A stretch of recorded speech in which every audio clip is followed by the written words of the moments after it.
ಗಂಡ ಹೆಂಡತಿ ಪವಿತ್ರ ಸಂಬಂಧಕ್ಕೆ ಈಗ ಬೆಲೆಯೇ ಇಲ್ಲದಂತಾಗಿದೆ. ಇತ್ತೀಚೆಗೆ ರಾಜ ರಘುವಂಶಿ ಹನಿಮೂನ್ ಕೇಸ್ ಮೇಘಾಲಯದಲ್ಲಿ ನಡೆದಿತ್ತು.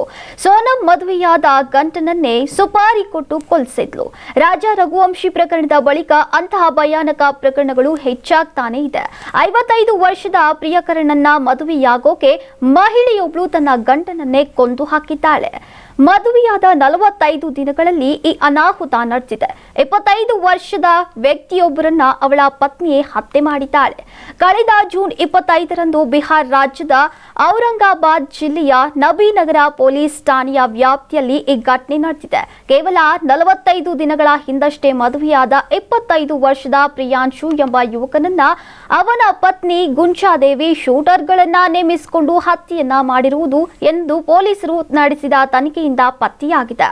ಪೊಲೀಸರ ಪ್ರಕಾರ ಗುಂಜಾದೇವಿ ತನ್ನ 55 ವರ್ಷದ ಸೋದರ ಸಂಬಂಧಿ ಜೀವನ್ ಸಿಂಗ್ ಅವರೊಂದಿಗೆ ಅನೈತಿಕ ಸಂಬಂಧ ಹೊಂದಿದ್ಲು.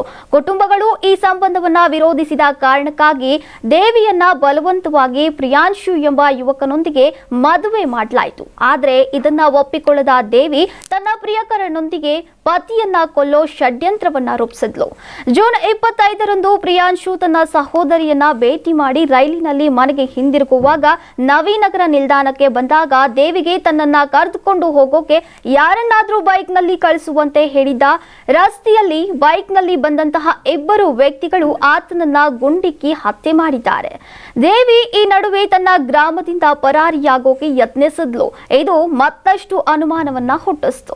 ಪೊಲೀಸರು ತಕ್ಷಣ ಕಾಲ್ ರೆಕಾರ್ಡ್ಗಳನ್ನ ಪರಿಶೀಲಿಸಿದ ನಂತರ ಅವಳು ನಿರಂತರವಾಗಿ ಜೀವನ್ ಸಿಂಗ್ ಹಾಗೂ ಶೂಟರ್ಗಳೊಂದಿಗೆ ಸಂಪರ್ಕದಲ್ಲಿದ್ಲು ಎಂದು ಬಹಿರಂಗವಾಗಿದೆ.